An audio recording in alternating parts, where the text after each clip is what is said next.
Hello dear students, आज के video में हम बात करने वाले हैं टीडीएस रेट ऑन रेंट।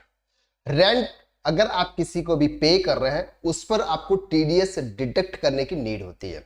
वो टीडीएस किस सेक्शन के थ्रू आपको डिडक्ट करना है, कितना परसेंट डिडक्ट करना है और कब आपको डिडक्ट करना है और क्या आपको टीडीएस डिडक्ट करने की जरूरत है या नहीं है, यह सब कुछ आज हम इस लेक्चर के अंदर डिटेल में डिस्कस करने वाला है। अगर हम बात कर रहे हैं रेंट पर टीडीएस डिडक्ट करने की, तो वहां पर दो सेक्शन आते हैं, सेक्शन 194I और सेक्शन 194IB। ये दो सेक्शन सर एप्लीकेबल होते हैं टीडीएस रेट ऑन रेंट। सबसे पहला जो सेक्शन है सेक्शन 194I, ये कहता है TDS on rent paid by non individual. अगर कोई नॉन इंडिविजुअल एंटिटी है, अगर वो किसी भी पर्सन को रेंट पे कर रही है तो वो सेक्शन 194I के अंदर फॉल करेगा। अब नॉन इंडिविजुअल्स के अंदर कौन कौन सी एंटिटीज आती है, such as companies, firms. Firms का मतलब यहां पर पार्टनरशिप फर्म की बात कर रहे हैं। And individual Hindu undivided family engage in business और profession exceeding certain threshold limit. तो यहां पर पहले तो दो बात होगी सर, कंपनीज और पार्टनरशिप फर्म अगर है तो उनके लिए सेक्शन 194I एप्लीकेबल होगा। अब बात करते हैं सर इंडिविजुअल या फिर एचयूएफ की। इंडिविजुअल और एचयूएफ अगर है और उनका बिजनेस है और बिजनेस में भी अगर उनका टर्नओवर 1 करोड़ रुपए से ज्यादा है और प्रोफेशन है और प्रोफेशन अगर इसकी ग्रॉस रिसिप्ट ईयर की 50 लाख रुपए से ज्यादा है तो उनको टीडीएस डिडक्ट करने की लायबिलिटी आती है और उनको 10 नंबर लेना होता है। जब 10 नंबर इनके पास में आ जाता है तो उनको टीडीएस डिडक्ट करने की लायबिलिटी है, तो वो सेक्शन 194I के अंदर फॉल करेंगे और उनके लिए सेक्शन 194I एप्लीकेबल होगा। रेट ऑफ टीडीएस, अब जो सेक्शन 194I के अंदर फॉल कर रहे हैं उनका जो रेट है वो है sir 2% for the use of machinery plant and equipment. अगर वो मशीनरी उन्होंने रेंट पर ले रखी है उसका रेंट पे कर रहे हैं तो 2% के हिसाब से टीडीएस डिडक्ट करना है। और अगर उन्होंने लैंड, बिल्डिंग, फर्नीचर और फिटिंग अगर इस टाइप की कोई भी एसेट्स रेंट पर ले रखी है और उस पर अगर वो रेंट पे कर रहे हैं तो उनको 10% के हिसाब से टीडीएस डिडक्ट करना है। आपसे जो 10% के हिसाब से डिडक्ट करना, 2% के हिसाब से जो टीडीएस डिडक्ट करना है वो क्या कौन सी सबको डिडक्ट करना है? Answer is no. यहां पर भी आपको कुछ एक लिमिट दे रखी है, वो लिमिट है sir 2,40,000 rupees per year.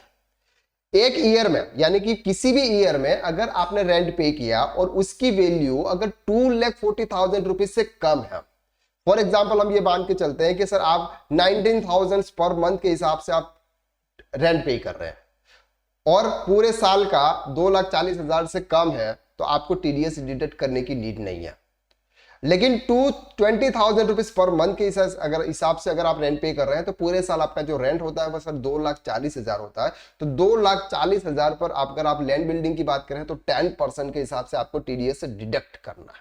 Okay, TDS to be deduct the time of credit और payment whichever is earlier. अब सर ये जो टीडीएस आपको डिडक्ट करना है ये तब करना है जब आप रेंट का तो पेमेंट कर रहे हो या फिर उस एक्सपेंसेस को अगर आप अपनी बुक में रिकॉर्ड कर रहे हो।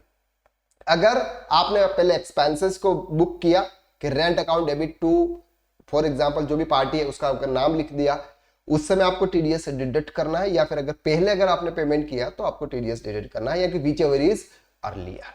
तो ये जो सेक्शन है सेक्शन 194I, ये नॉर्मल इज कंपनीज, फर्म्स और इंडिविजुअल में भी जिनका बिजनेस है और बिजनेस में भी जिनका टर्नओवर 1 करोड़ रुपए से ज्यादा है। अब बात करते हैं section 194IB, TDS on rent paid by individual and HUF. अब यहां पर सर न तो कंपनीज की बात आती है न फर्म की बात आती है, यहां पर जो बात आती है वो इंडिविजुअल और एचयूएफ, और वो भी जो सेक्शन 194I के अंदर फॉल नहीं करते। जिनके लिए सेक्शन 194I एप्लीकेबल नहीं है उनके लिए सेक्शन 194IB एप्लीकेबल है। अब यहां पर हम बात करते हैं कि सर कोई सैलरीड इंप्लॉय है जो जॉब करता है, उसकी सैलरी आ रही है और उसने कोई भी हाउस रेंट पर लेके रखा हुआ है।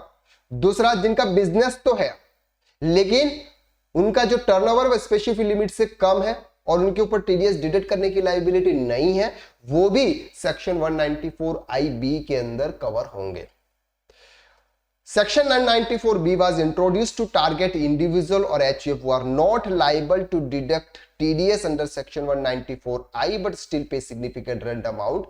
This section specifically applies to rent payment exceeding 50,000 per month.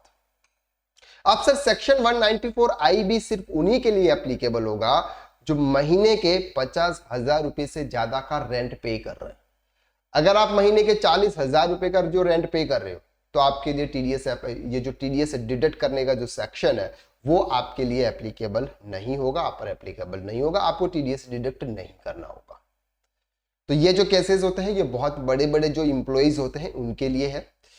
Applicability sir हमने यहां पर बता दी, जो सेक्शन 194I के अंदर फॉल नहीं करते हैं इंडिविजुअल और एचयूएफ, वो सेक्शन 94IB के अंदर फॉल करेंगे।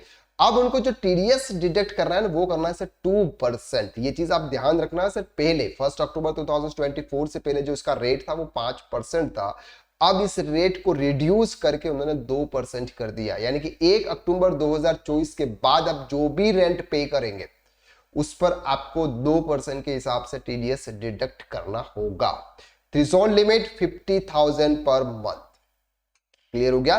50,000 रुपए से ज्यादा अगर आप रेंट पे कर रहे हो, इंडिविजुअल एचयूएफ हो, आप सैलरीड एम्प्लॉय हो, बिजनेस है, बिजनेस में टर्नओवर 1 करोड़ रुपए से कम है, आपके ऊपर टीडीएस लायबिलिटी नहीं आती है, तो सेक्शन नंबर 94IB में आप कवर होंगे। When to deduct, TDS is deducted only once either for the last month of the financial year or at the time of vacating the property. Sir आप पूरे साल का रेंट पे कर रहे हो, लास्ट मंथ यानी कि मार्च मंथ में आप जो भी रेंट पे करेंगे उस समय आप 2% के हिसाब से, जितना भी आप टोटल रेंट आपका पूरे साल का बनता है 2% के हिसाब से आप टीडीएस डिडक्ट करेंगे और गवर्नमेंट को जमा कराएंगे। तो सर क्या उसके लिए 10 नंबर की जरूरत है? Answer is no. इंडिविजुअल और एचयूएफ के केसेस में आपको 10 नंबर की जरूरत नहीं है, आप सिर्फ अपने पेन नंबर से ही आप टीडीएस जमा करा सकते हो उनका। क्लियर हो गया?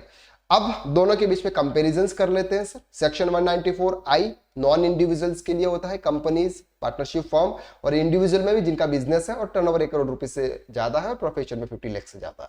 सेक्शन 194IB इंडिविजुअल जो सेक्शन 194I के अंदर फॉल नहीं करता। थ्रेशोल्ड लिमिट इनके लिए सर 2,40,000 पर ईयर की और यहां पर है सर 50,000 पर मंथ की। Rate of TDS 2% in case of machinery और 10% in case of land, building and furnitures, और यहां पर आपको 2% with effect from 1 October 2024, 1 October 2024 sir. 10 requirements, यहां पर आपको 10 की जरूरत होती है और सेक्शन 194IB में आपको 10 की जरूरत नहीं होती है। क्लियर हो गया? तो ये था सर सेक्शन टीडीएस का, सेक्शन 194I और सेक्शन 194IB। अब सर आपका यहां पर जो कंफ्यूजन्स था सेक्शन 194I और सेक्शन 194IB के रिलेटेड, वो अब आपका दूर होता है। सर अगर आप टीडीएस एक्सपर्ट बनना चाहते हो या फिर आप टैक्स कंसल्टेंट बनना चाहते हो या फिर अकाउंटिंग एंड टैक्सेशन फील्ड में आप अपने फ्यूचर को ग्रोथ करना चाहते हो, फ्यूचर ब्राइट करना चाहते हो, तो हमारे कोर्सेज है tax consultant course, professional accountant course, TDS expert course, GST expert course, income tax expert course, taxation mastery course, अलग अलग टाइप के कोर्सेज है। जिस टाइप के कोर्स की आपको रिक्वायरमेंट है वो कोर्स आप ज्वाइन कर सकते हैं। बिल्कुल मिनिमम प्राइस में सर आपको यहां पर ये कोर्स मिलेंगे, बहुत ही ज्यादा कंटेंट के साथ में, और साथ में आपको पीडीएफ नोट्स और व्हाट्सएप बैक सपोर्ट भी आपको दिया जाएगा। इसके लिए आप सर्च कर लीजिएगा www.ksracademy.com या फिर आप गूगल प्ले स्टोर से KSR Academy की ऐप डाउनलोड कर लीजिएगा। वहां से आप डिटेल में देखिए और जो कोर्स की आपको रिक्वायरमेंट है उस कोर्स को आप वहां से परचेज कर सकते हैं। मोर डिटेल्स के लिए आपको नंबर दे रखा है सर 7389781117। इस नंबर पर आप कॉल करके हमसे बात भी कर सकते हैं। तो आज के लिए बस इतना। नेक्स्ट वीडियो में हम फिर मुलाकात करते हैं, तब तक के लिए हंसते रहिए, मुस्कुराते रहिए, और अगर आपने हमारे इस चैनल को अभी तक सब्सक्राइब नहीं किया है तो जल्दी से जल्दी आप कर लीजिएगा। Thank you so much.